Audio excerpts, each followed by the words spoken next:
Hi, good afternoon. This is Tristan Tilma with Translation Exchange. I want to welcome everybody for joining our webinar today.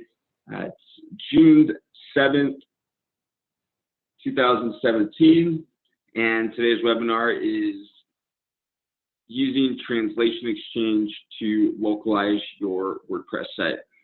Joining me today, I have Jonas Kessler, who's our Director of Business Development, as well as Michael Berkovich, founder and CEO. Jonas, I'll go ahead and turn it over to you.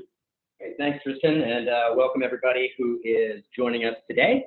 As usual, we're going to be recording this webinar, so if for some reason or another you're not able to stay for the full duration, or if you come in a little bit late, or if you have colleagues that were not able to attend, we will be sending out links to the recording as well as posting this on our website and YouTube channel. So don't worry if something comes up, but by all means, we'll give you the opportunity to see this in full at a later date if need be. But in either event, again, thanks again for joining us. This webinar will be on our WordPress integration demo. And just to give you a little bit of a background on the company, Translation Exchange is about 2 years old right now, fairly early stage still at this point. The company was founded, again, by Michael Berkovich as well as Ian McDaniel, our two co-founders. The two of them had previously worked as engineers for a couple different companies in the Los Angeles area. One was called Genie and the other was Yammer, which has since been acquired by Microsoft. But they were both tasked with localizing both those two companies' websites and entire product offerings in up to 70 different languages.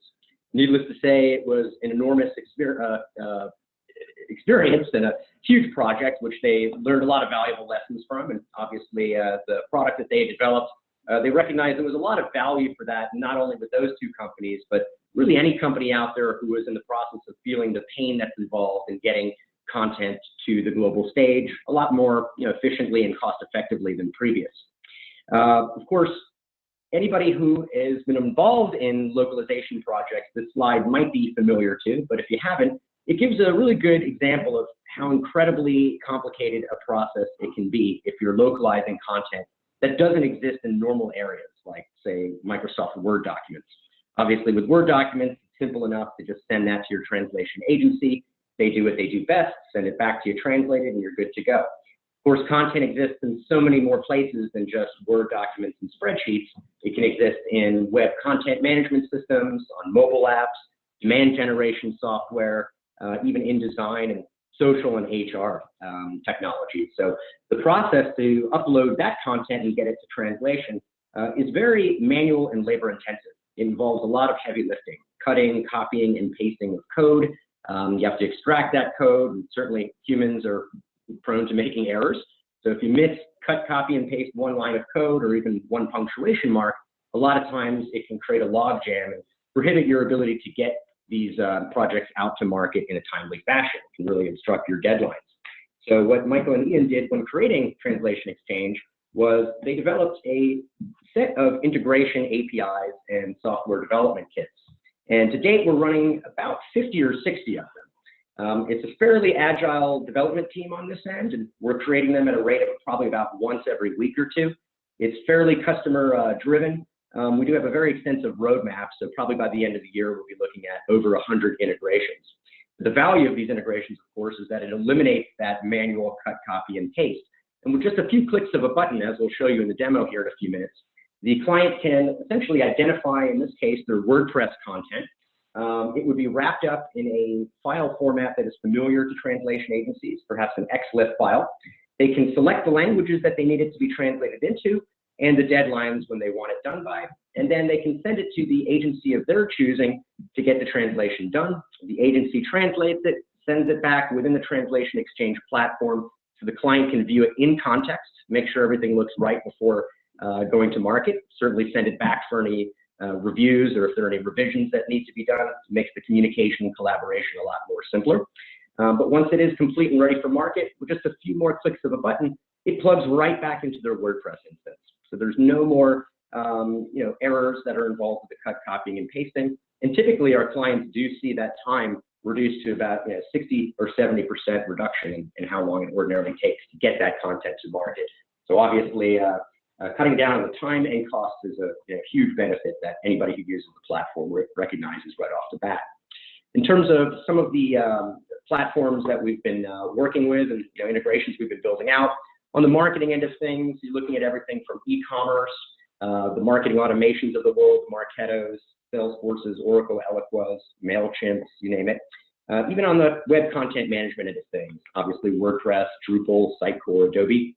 On the enterprise stack, you're looking at everything from HR management, knowledge base, document management, sales, and even customer service apps like Zendesk and Desk. But again, we are adding to this at a pretty furious rate, and I do urge you to take a look at our integrations page on our website, as well as our YouTube channel, where we've got dozens and dozens of short demos for a lot of these features and functionality. We also do employ a translation marketplace. And in case anyone isn't aware already, we're not obviously a translation company. We are completely vendor agnostic. We're just a technology company, pure and simple, that is specific to the translation industry. So we don't really have any financial stake in who the client uses to get the actual projects done. We're just here to provide the platform and integrations to make that process much simpler. Now, if a company is already using a translation vendor, they've been working with them for years, they're happy with the quality of the work and the pricing, we're not here to convince them, obviously, to use anybody else. And in the same half-hour onboarding call or so, we would have their vendor onboarded and give them a username and password so that they'd be trained up on how to receive projects through this platform and communicate within it as well. However, if you're a brand new company and you've never done any translation, we do obviously, again, have that marketplace where once they upload the files into the system, they can let our software choose up to 5 different translation vendors to more or less compete against each other for that client's business. They would get all the metadata in terms of what the project looks like, what languages it needs to be done in, and what deadlines they need to be finished by. And then they can send their own quote back so that within a couple hours, the client's going to get about 5 different emails, 5 different quotes. And they can choose the option that's best for them based off of either price, maybe quality or reputation. Maybe there's a specific language that these companies work with that others don't. Or maybe it's just geographic proximity and they want to work with a company that's close enough to them where they can either drive or walk to them and see them face to face when an issue comes up. We also use a translation memory database. Now, I'm not sure if everybody here understands what translation memory is. Certainly if you're involved in that industry, you do, but if you're new to that term, it's a fairly common concept within translation, and it's a simple idea. It's nothing more than a bank or a library of previously translated terms and phrases that can be leveraged at a later date to save you time and money.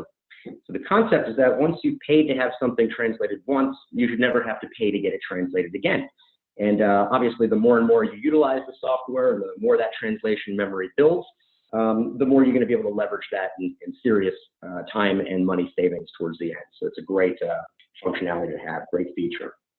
In terms of some of the clients that have adopted the Translation Exchange platform recently, it really runs the gambit between large and small.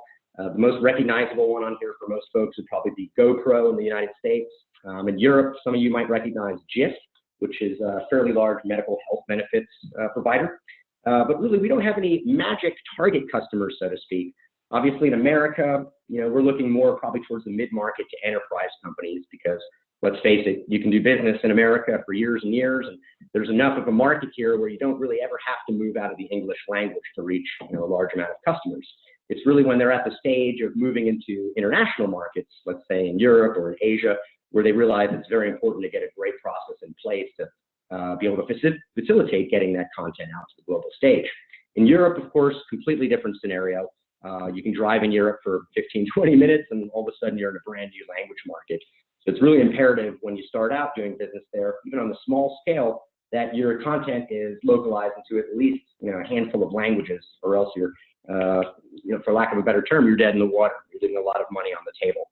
So really, it's either for the small companies that are breaking out into it, maybe looking into checking out some different options in terms of translation vendors, as well as large companies who have been experiencing the pain that's involved in this process when you're only doing it for a couple languages every now and then. It's not very difficult, but if you're sending out massive email campaigns or you've got big changes on your WordPress website that change on a fairly constant basis, and you're doing it in dozens of languages, it can really create a massive logjam, inhibit your ability to get that information out in a timely fashion. So Really, that's what Translation Exchange was created for, and that's what we're here to provide in terms of cost and time savings to anybody who utilizes it.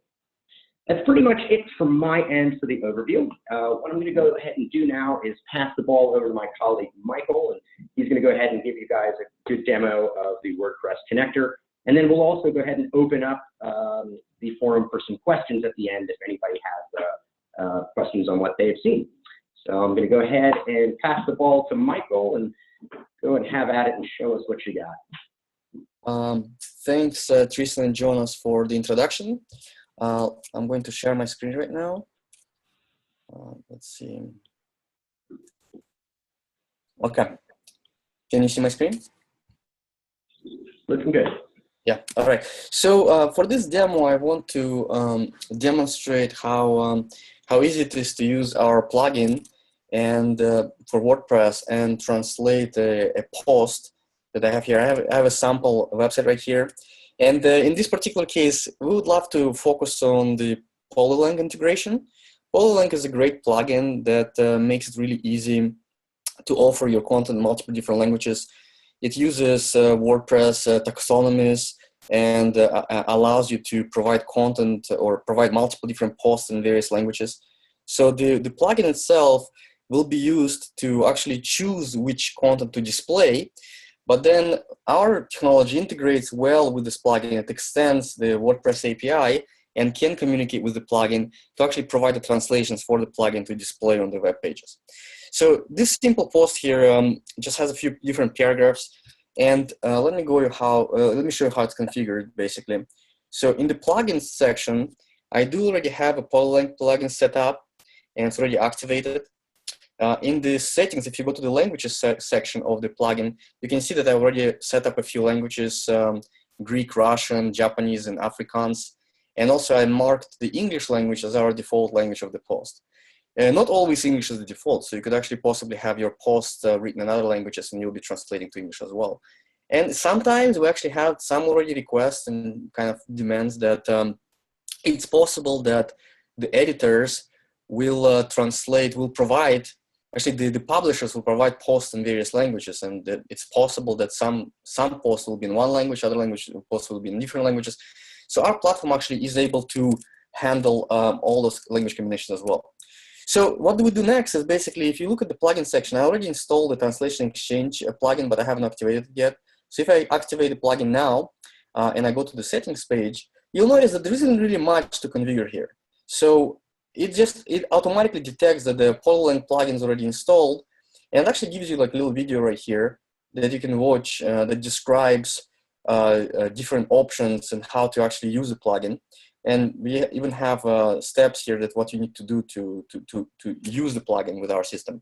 How the plugin basically works, as I described earlier, it actually acts as a layer between our system, our platform, and various plugins. So we not only work with Polylang, we work with WPML, QTranslate, and we keep adding other localization technologies in the WordPress. So if you use any of the other ones, and we may have videos of those as well, you'll be able to use those too.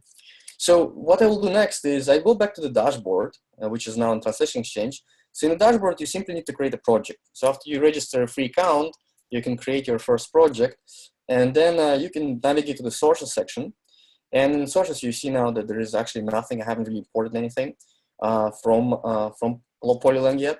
So I can click on the import sources button, and here I'll scroll all the way down. There's the WordPress is basically under our CMS section, and I'll click on the WordPress. And from here, it automatically connects to the WordPress site and pulls out all the pages, posts, plugins, and themes. So in our case, we're actually looking at the posts. So this is the post I have in there. And let's actually take a look at it once again. I want to make sure that we've set everything correctly. So the post here, this is the post, and currently it's marked as the default English language. All the other pluses here basically indicate that there are no translations available for this post yet. So what we'll focus on is actually providing all those translations for those different areas. So again, I'm going back to the dashboard. I see this post in here. So I'll simply select this post. And if you have multiple posts, you can just check this button and select all of them at once. And I'll click on the import and continue. So what I just did is basically post now is available in your sources section. So if I go back to sources, I notice there's a folder now for WordPress, and I can extend it, and I see there's a subfolder for posts. And here's the post we just imported. Now, we have a preview button right here that you can click on, and it will actually display exactly the post that I just imported from the system. Now, let me close it. Let's actually order some translations. I previously ordered the translations for Russian, and you can actually preview the Russian translations immediately and kind of side by side. So here's the English version, and here's the Russian version of this post. Let's finish up and order translations for other languages. In this case, I'm just going to go to the string section. Also notice one interesting thing. We actually break it down by paragraphs, and we have different mechanisms of how we can indicate how the breakdown should happen. But our goal is to try to optimize and reuse as many translations as we can. So we try to segment them.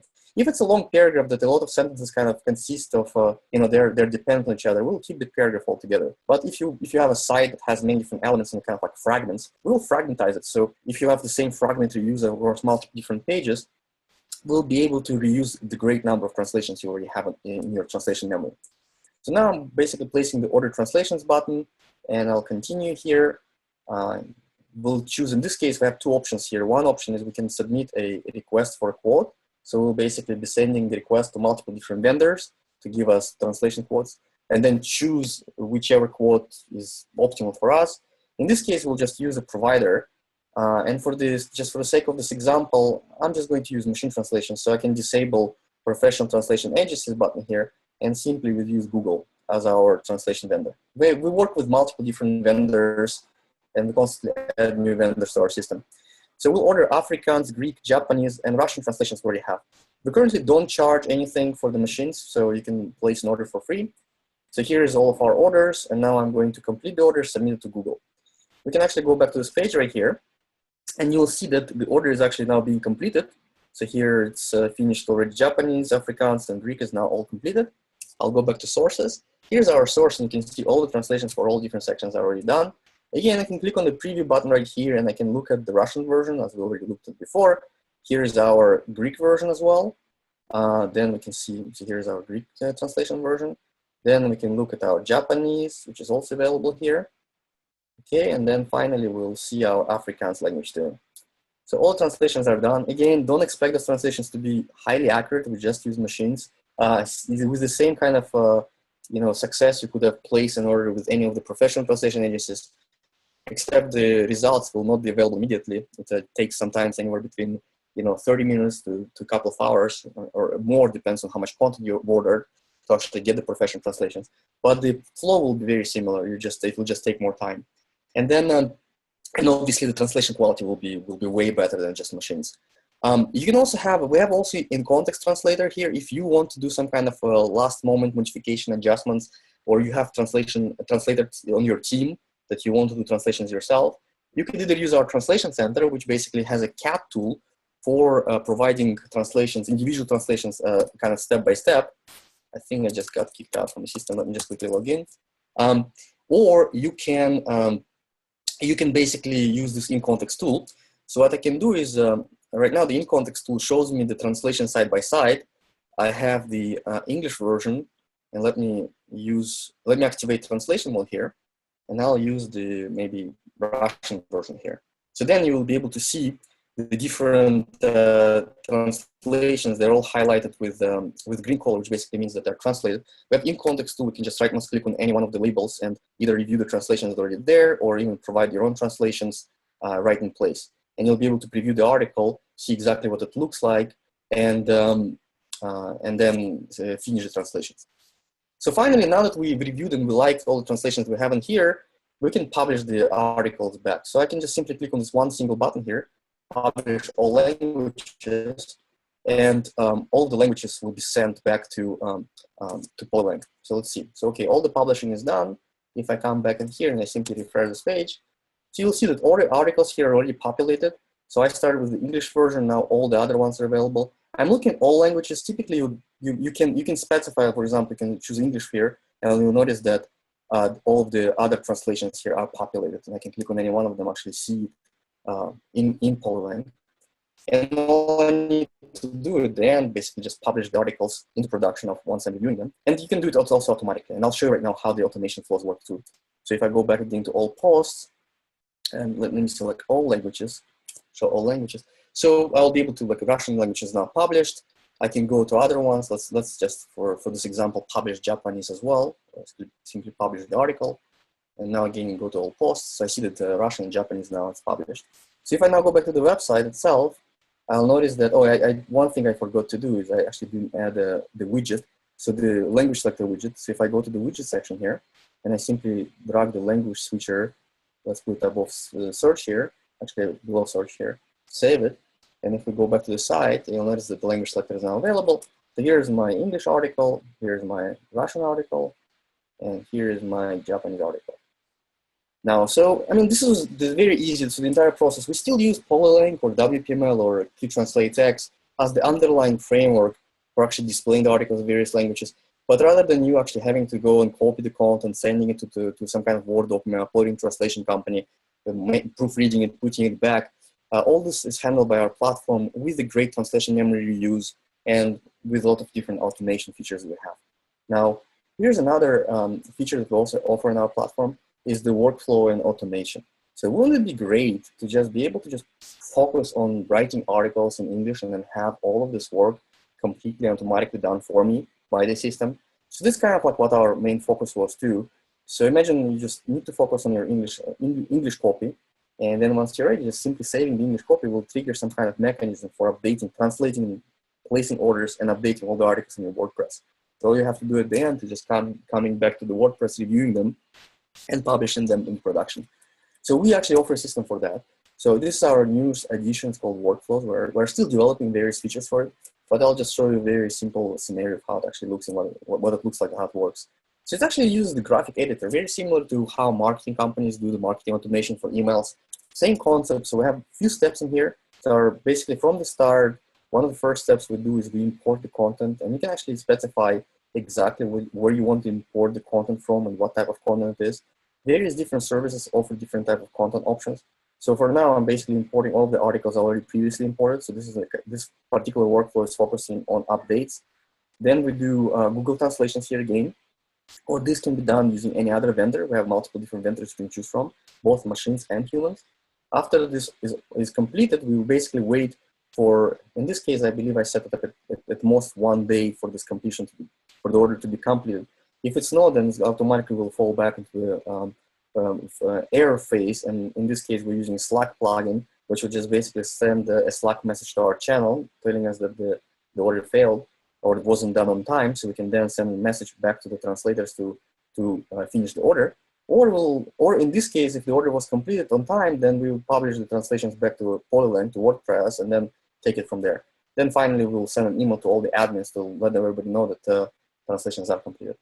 So, and then in this case, I can set up this to be triggered by the save action. So when I save up, if you create a trigger that will automatically be activated when you save a post, this work will be triggered for the specific flow, for the specific post, or I can do it manually. So for this example, I just want to show you, like, let's maybe add another language here. So I'll go to the language section and maybe add, let's choose one language that we don't have. Maybe Espanol. So let's do Spanish. Yes, the main Spanish language right here. And we'll add a new language in here. And we can look at the posts. So now we have a new language, Spanish, which has pluses everywhere. And we haven't really done translations for them. But plus, basically, we only care about the plus for the original content which was done in English. Then I can simply go back to the dashboard and I can activate this workflow, trigger workflow. And this workflow will now go through all the steps. We'll import the article, which it won't really change anything because I haven't really done any changes to the article. Then we'll pass it through the translation flow. We'll place an order for translations and then publish it right back to the system. And that's what our system does. Let me go back to dashboard here, actually sources. Let me look at the sources here. Oh yeah, that one more thing that I did actually forget to do here. During the import phase, I also need to make sure that the languages are also imported. So we were missing the Spanish language in our system here. So I'll add Spanish again as well. So here's our Spanish language. And now this flow will be triggered for all the languages. So in this kind of like, this sort of finalizes my demo. If you have any questions, please send us any requests, and also to kind of join us back to you. And let's answer some of the questions that we might have received. Great, thanks, Michael. Appreciate the demo. Looks great. Looks like we do have a few questions here lined up. The first one looks like it comes from Pavel, and I think he might have come in a little bit late because I think you described some of this in the webinar, but he asked, apologize for arriving a little late to the webinar. Does your platform work with other WordPress tools like Polylang, and how difficult is it to implement Polylang when using your WordPress connector? Actually, we're actually right just now we're actually displaying Polylang. So we do offer multiple options. If you go to the setting here, translation exchange. So right now this is actually configured currently with the Polylang, but we have other options here. So we have options for QTranslateX, for WPML, and we'll offer something our internal for this too. So it does work with multiple different solutions, and we can add and extend pretty much any localization plugin that's available for WordPress to use with our solution. Awesome, thanks for that. Second one comes from Nura. She asks, what is the average turnaround time to get a WordPress site translated using professional translation agencies? I could probably handle this one. Nura, it really depends on the size of the project, but by utilizing this particular integration connector, clients typically see a reduction in the time to get their content to market by up to about 60 or 70%. So again, it will cut down dramatically on all the heavy lifting of the cutting, copying, and pasting I mentioned earlier. But that is something you would want to discuss directly with your translation agency. And if you have any urgency in terms of timelines, maybe you can get them to expedite it. But generally speaking, the small projects in just a couple languages can get done in a matter of a few hours sometimes, certainly no more than a couple days. But again, you'd want to double check with your agency on that. The next one looks like it comes from Alexander. Says, I watched your last webinar on Ruby on Rails, which was great, and heard you mention an on-premise solution was also available. How long would this typically take to deploy? I'll leave that to you, Michael. Yeah. So our solution, it's a SaaS platform which has multiple different services configured together, but it's actually packaged together and deployable on-prem. It depends on the installation. It depends what type of features and components you want to use. But typically we can deploy it within a day for any customer. So we need to get a list of requirements of what type of integrations and what kind of connectors you want to use. But within a day, we should be able to set something up and deploy on-prem. Fantastic. Next one looks like it came from Maria. Maria asks, can we work with our existing translation agency on those projects through your platform, or do we have to use one of your vendors? Maria, absolutely, you can use whomever you like. Again, we're 100% agnostic. If you're happy with the quality and pricing of the work that agency has done for you, by all means, keep them. When you do get onboarded, we would just ask you to invite that translation vendor on the call as well. And again, typically within the same half-hour to hour phone call, we can get them up to speed on utilizing our platform. But again, we're 100% agnostic. By all means, we don't restrict you from using any agency of your preference. If you're happy with it, keep using it. If you're not, by all means, you can test our vendor marketplace as well. Let's see here. Got another one, probably good for Michael. Comes from Katerina. She asks, can you guys translate themes and plugins? We have a lot of product descriptions on an e-commerce store, and that would be very helpful. Oh yeah, great question. Actually, thanks for asking that. As you probably noticed, when I was doing the import, we actually do support themes and plugins already. So I'll show you how this can be done. Basically, it's the same flow. I can do import sources. Let me go back to WordPress again.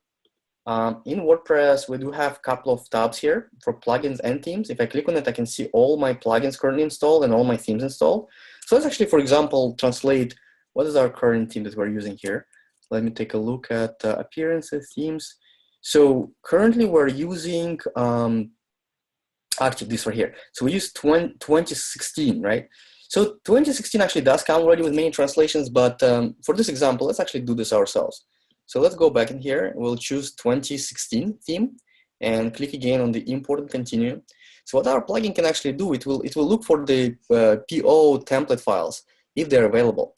If the PO template file is not available in the theme itself, our plugin is actually smart enough to go through all the source code and generate the POT file. And then the POT file is returned right back into our platform. So then if I go back to sources now, under the WordPress, not only have the post section, but I actually have a theme section too. I can click on the 2016 here theme, I can click on strings, and I can see all the strings that were pulled out from the theme for me. Now, as you notice that if I look at the progress, you'll notice that a lot of things are kind of pre-translated. The question is, how come? I just imported it. So this project is right now set to use our UTM, our Universal Translation Memory. As you can imagine, so it's possible that we have a lot of elements in our global translation memory, which is now in millions of translations that somebody else previously has done. If any project out there that opts in to use our UTM, and you will be able to reuse the translation from those projects. So for example, Russian here shows that 37% of the strings are already translated but not approved yet. So I can actually go back in here, choose Russian, and I should be able to get a lot of translations here. Let me get translated. A lot of translations that already were translated by somebody else. Now, let's actually finish it up and translate everything, remaining parts of it. So I'll again order translations here again. We'll proceed, we'll choose Google again as the previous example. And then again for Russian language here, review the order and place it out there. So now let's kind of like wait back a little bit and then wait until it's done. And then we simply again just click on the publish button. So what it does, it now creates a PO file based on the POT file, based on the PO template file for the theme. And so here, the statistics here, they're not real time. It takes a few seconds to come up. But then I basically click on publish button. So now what we do, we create the PO file, push it back over to the WordPress. And now this theme is now, if I were to activate the Russian language, let me go back to posts and view the posts in Russian here. So all the different fragments of this template now would be translated to Russian language. So, and if like our archives and all of the different sections here that were passed in were already translated.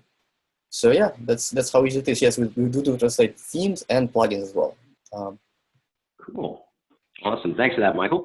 Looks like the last one we got is from Jonathan.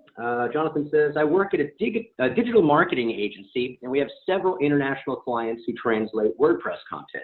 Your connector looks great and simple to use. Do you have any sort of referral program in place? Great question, Jonathan. I can definitely answer that. We absolutely do have a partner referral program.